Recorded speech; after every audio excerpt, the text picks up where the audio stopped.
Un altro testa a testa delicato, quello tra Bartoccini, Fortinfissi, Perugia e Zanetti Bergamo, dato che entrambe le formazioni hanno bisogno di ossigeno per distanziare il fondo della classifica ed avere la certezza della permanenza in Serie A1 femminile.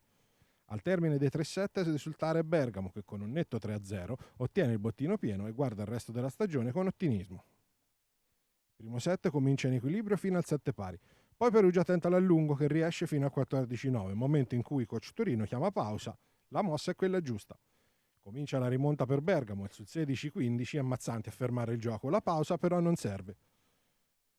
Bergamo mette in crisi la retrovia perugina da 9 metri con il servizio di Faraone che mina le certezze delle padrone di casa. L'incisività al servizio trova poi continuità con Enright che firma 2 consecutivi per il 18-22, ma a chiudere il set ci pensa Lanier che mette a terra e archivia il set sul 20-25.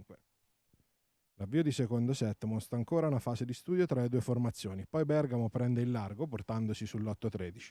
Perugia continua a faticare ricezione, la ex Miobertolo segue al 14-21 del massimo vantaggio. La Bartoccini Fortinfissi prova a rientrare, ma la Zanetti amministra del right ottiene il secondo 20-25. Nel terzo set Bergamo ha un avvio incisivo dando subito lo 0-3 alle ragazze di Mazzanti. Il coach fanese sul 2-6 chiama tempo e comincia la reazione che porta alla parità a quota 11. Le ospiti però fiutano l'occasione di essere corsare e non se la lasciano scappare.